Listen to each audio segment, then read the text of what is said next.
Hello hello everyone. Commerce तुम्हें प्रणाम। आप सभी लोगों का बहुत बहुत स्वागत करता है, वंदन करता है, अभिनंदन करता है। आरबीआई की जो सीरीज़ चल रही है उसमें अपार स्नेह और प्यार आपका लगातार बढ़ चढ़कर मिल रहा है। उसके लिए मैं आपका बहुत दिल से शुक्रगुजार हूँ और वह मेरे लिए मोटिवेशन का काम कर रही है। इसीलिए आज इस क्रम में मैं लेकर आया हूँ इश्यू ऑफ करेंसी, मुद्रा जारी करता। एक्चुअली में देखिए, हम लोग फंक्शन ऑफ आरबीआई हम लोगों ने पीछे देखे कि तीन तरह के फंक्शन आरबीआई के होते हैं। पहला सेंट्रल बैंकिंग फंक्शन, दूसरा supervisory function and third is promotional and development function. Central banking function में 7 तरह के फंक्शन हो, जिसमें पहला हुआ इश्यू ऑफ पेपर करेंसी। ठीक है, कि पत्र मुद्रा का निर्गमन या मुद्रा का निर्गमन कौन करता है? आरबीआई करता है। और आरबीआई के कौन से फंक्शन में आता है? मॉनेटरी फंक्शन में आता है। ध्यान रखेंगे, 2,000 रुपये से लेकर 10,000 रुपये तक के नोट इशू कौन करता है? सिर्फ आरबीआई करता है। इसी बात को हमने सिलेवार तरीके से लिखा है, इसको बहुत ध्यान से आप लोग पढ़िएगा, ठीक है क्या? देखते हैं क्या कह रहा है। देखिए, बहुत ही सिस्टमेटिक तरीके से आपको चीज़ें मिलने वाली हैं, बहुत ही हेल्पफुल आपके लिए होने वाली है। इसको बहुत ध्यान से देखिएगा। ये कह रहा है, देखिए, सेक्शन 22 ऑफ आरबीआई एक्ट 1934। ठीक है, इसका आप लोग जो है पहले स्क्रीनशॉट ले लीजिएगा। स्क्रीनशॉट से आपको आसानी हो जाती है, सारा एक चीज़ मिल जाता है। देखिए, ओवरव्यू मिल जाएगा आपको, स्क्रीनशॉट ले लीजिएगा आप लोग। ओके, इश्यू ऑफ करेंसी के बारे में सारा देखिए मैटर यहाँ है, स्क्रीनशॉट इसका ले लीजिएगा। अब देखिए क्या कह रहा है। सबसे पहला पॉइंट कह रहा है सेक्शन 22 ऑफ आरबीआई एक्ट 1934, यानी कि आरबीआई एक्ट 1934 का सेक्शन 22 क्या कहता है? वो कहता है कि मोनोपोली ऑफ नॉट इशू, यानी आरबीआई एक्ट जब 1934 में बना तो उसके सेक्शन 22 में डाला गया कि इंडिया के अंदर कोई भी अगर नोट इशू करेगा, कोई भी नोट निर्गमन का अधिकार होगा, उस पर सिर्फ एक जने का अधिकार होगा, वो आरबीआई का होगा। किसका होगा? वो आरबीआई का होगा। मोनोपोली का मतलब एकाधिकार। तो इसका मतलब भारत में नोट निर्गमन जो कर सकता है वो सिर्फ कौन कर सकता है? आरबीआई कर सकता है। कितने रुपए से कितने रुपए तक कर सकता है? 2,000 रुपये से 10,000 रुपये तक के नोट निर्गमन करने का अधिकार जो है वो सिर्फ किसको है? आरबीआई को है। RBI is the sole authority to issue all types of notes in India. कह रहा है कि आरबीआई सोल अथॉरिटी है। सोल अथॉरिटी का मतलब वही बात आ गई कि इकलौता अधिकारी है, एक ही अधिकारी है जो सभी तरह के नोट का निर्गमन कर सकता है, नोट को बना सकता है, एक्सेप्ट छोड़कर ₹1 note and coins in the country. 1 रुपये के नोट और सिक्कों को छोड़कर। तो आपसे 2 क्वेश्चन यहाँ पर बने। पहला पॉइंट ये बना कि आरबीआई कितने रुपए से कितने रुपए तक के नोट इशू करता है? तो आप लोग कहेंगे 2 रुपये से 10,000 रुपये तक के नोट इशू करता है आरबीआई। दूसरा इसमें बना कि कौन सा नोट आरबीआई इशू नहीं करता? तो 1 रुपये का नोट आरबीआई इशू नहीं करता। सिक्के कौन इशू करता है? तो आप कहेंगे सिक्के भी आरबीआई इशू नहीं करता है।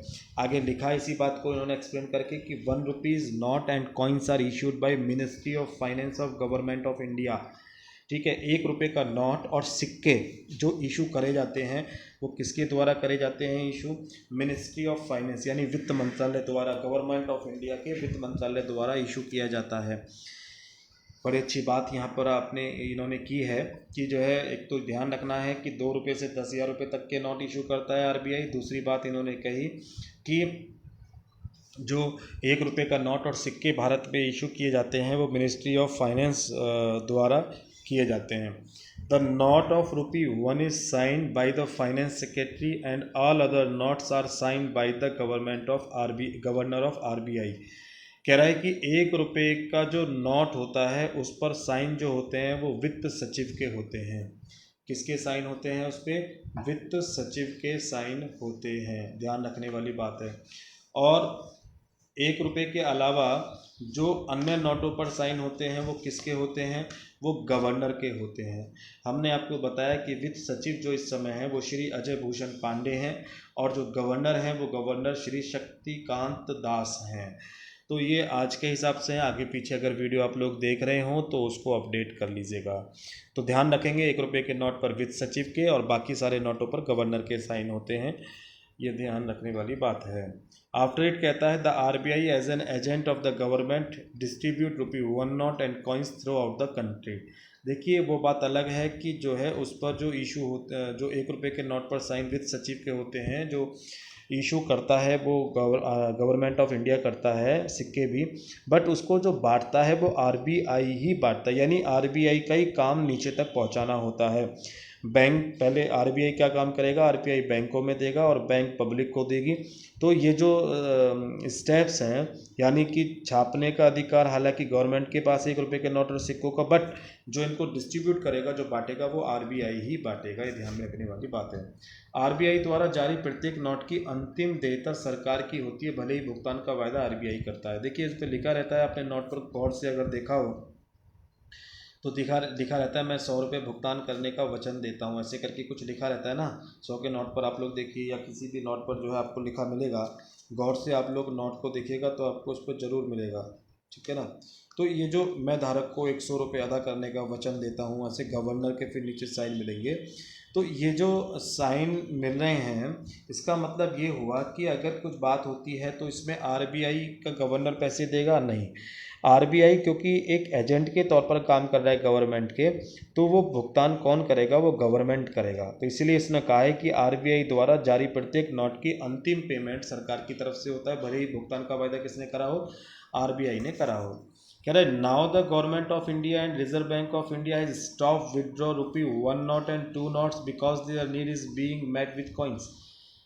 अच्छी बात कह रहा है कि आजकल अधिकतर जो है गवर्नमेंट ऑफ इंडिया ने और रिजर्व बैंक ऑफ इंडिया ने यह फैसला किया है कि वो 1 रुपये के नोट और 2 रुपये के नोट मार्केट में नहीं लाता है, स्टॉप विड्रॉ निकालना बंद कर दिया। क्यों? क्योंकि इसकी कमी को पूर्ति करने के लिए सिक्के मार्केट में बहुत सारे हैं। सिक्के पहले से 1 रुपये के, 2 रुपये के, 5 रुपये के, 10 रुपये के सिक्के हैं।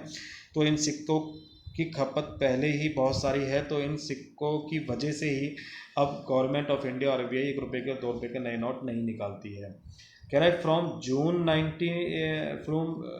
1996 the RBI starting printing Mahatma Gandhi on ₹10 and ₹100 notes to prevent counterfeiting. बड़ी अच्छी बात कही है इसने कि 1996 से, जून 1996 से 10 रुपये के नोट पर और 100 रुपये के नोट पर अब महात्मा गांधी के तस्वीरें आने लगी हैं। यानी इसका मतलब ये हुआ कि जून 1996 से पहले 10 रुपये और 100 रुपये के नोट पर महात्मा गांधी की तस्वीर नहीं होती थी। ये तो यही कह रहा है पॉइंट, अच्छी पॉइंट मिली है यहाँ पे कि जून 1996 के बाद धोखाधड़ी रोकने के लिए, जालसाजी को रोकने के लिए अब 10 रुपये और 100 रुपये के नोट पर भी महात्मा गांधी की तस्वीरें आती हैं। ये बड़ी टेक्निकल बातें आप लोगों को यहाँ पर सीखी। बहुत अच्छी बात यहाँ पर देखिए आपको मिलने वाली है। ये बहुत ही ज़्यादा क्वेश्चन यहाँ से पूछता है, इसको बहुत ध्यान से देखिएगा। Treasury fund regarding currency issue note निर्गमन से संबंधित कोष निधि, यानी कि मार्केट में जो पैसा इशू होता है वो किसी ना किसी के पीछे जो है गोल्ड रख के या कुछ रख के होता होगा। भाई मार्केट में पहले जब आते थे तो सोने के सिक्के चलन में होते थे, फिर चांदी के सिक्के, फिर तांबे के सिक्के, फिर लोहे के सिक्के ऐसे चलन में आए, गिलट के सिक्के भी चलन में आए। लेकिन इन सिक्कों की विशेषता क्या होती थी कि इनकी फेस वैल्यू और इनकी मॉनेटरी वैल्यू लगभग दोनों बराबर होती थी, तो लोगों को विश्वास जमा रहता था। धीरे धीरे पेपर मनी आने लगी, तो पेपर की जो वैल्यू होती है, 100 रुपये का नोट का अगर वास्तव में हम फाड़ के इसको 100 रुपये का ही बेचने की कोशिश करें तो क्या बिक जाएगा? नहीं बिकेगा ना। तो इसके पीछे फेथ काम करता है, विश्वास काम करता है, सरकार की गुडविल काम करती है। तो सरकार जब नोट इशू करती है, आरबीआई जब नोट इशू करती है, तो इसके पीछे इन्हें फंड रखना पड़ता है। तो कितने रुपए का फंड रखना पड़ता है, क्या इंडिया की पॉलिसी है फंड रखने के पीछे, उसके बारे में इन्होंने बड़ा अच्छा चार्ट बना के आपको समझाने की कोशिश की है। इसका एक बार स्क्रीनशॉट आप लोग ले लीजिएगा, बहुत ही इंपॉर्टेंट जानकारी है, बहुत क्वेश्चन यहाँ से पूछता है। और ये देखिएगा, इसका स्क्रीनशॉट आप लोग ले लीजिएगा, आफ्टर इट हम लोग इसको एक्सप्लेन करते हैं, ठीक है। कह रहा है यहाँ पर कि treasury bill regarding currency issue note निर्गमन से संबंधित कोष निधि। तो कह रहा है कि दो तरह की हम यहाँ पर अपनी पॉलिसी अपनाई थी हम लोगों ने, और 1956-57 यानी 1957 से पहले 1956 तक, ठीक है, 1957 से पहले यानी 1956 तक, और 1956 के बाद यानी 97 से। तो 1957 से पहले यानी 1956 तक भारत सरकार, रिजर्व बैंक ऑफ इंडिया अनुपातिक कोष प्रणाली का इस्तेमाल करती थी नोट छापने के लिए, फंड रखने के लिए, अपने पीछे ट्रेजरी जो फंड्स है उसको रखने के लिए। कौन सा मेथड इस्तेमाल करती थी, ध्यान रखेंगे, अनुपातिक कोष प्रणाली, प्रोपोर्शनल रिजर्व सिस्टम। 2 क्वेश्चन बनेंगे। 1900 भारत में कौन कौन सी पद्धति अप्लाई की गई, तो 2 ही पद्धति अप्लाई की गई, proportional reserve system and minimum reserve system. तो प्रोपोर्शनल रिजर्व सिस्टम कब तक अप्लाई की गई, 1956 तक अप्लाई की गई। ये क्या कहता है कि 40% of the total currency issue, आपको जितनी करेंसी इशू करनी है उसके 40% का आप लोगों को फंड्स रखना पड़ेगा। ये फंड्स आरबीआई रखता है।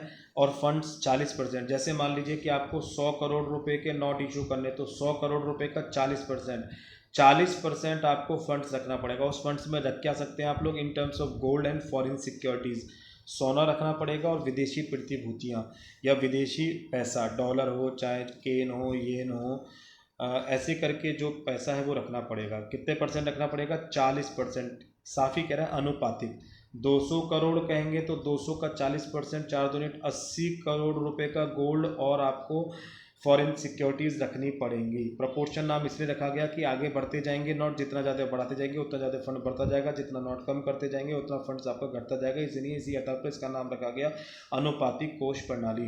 इन्होंने कहा in terms of gold and foreign security, तो इन गोल्ड और सिक्योरिटी में भी इन्होंने जो है इसको कैटेगराइज कर दिया है कि इसमें भी ज़रूरी है कि सारा का सारा ऐसा ना हो कि 40 करोड़ रुपए का आप 40% का 40% फॉरेन सिक्योरिटी रख दे। तो इन्होंने कहा 40 करोड़ रुपए का स्वर्ण होना जरूरी है, यानी इसमें भी 40 करोड़ रुपए का सोना होना जरूरी है। बाकी रिमेनिंग का मतलब बाकी फॉरेन करेंसी रख सकते हैं। 40 करोड़ रुपए कम से कम आपका गोल्ड होना चाहिए। ज़्यादा आप रख सकते हैं, चाहे 41 रखें, 42, 50, 100 कितना भी रखें, लेकिन कम से कम कितने करोड़ होना चाहिए, 40 करोड़ आपके पास होना चाहिए। बाकी बचे हुए के लिए आप लोग फॉरेन सिक्योरिटी रखेंगे।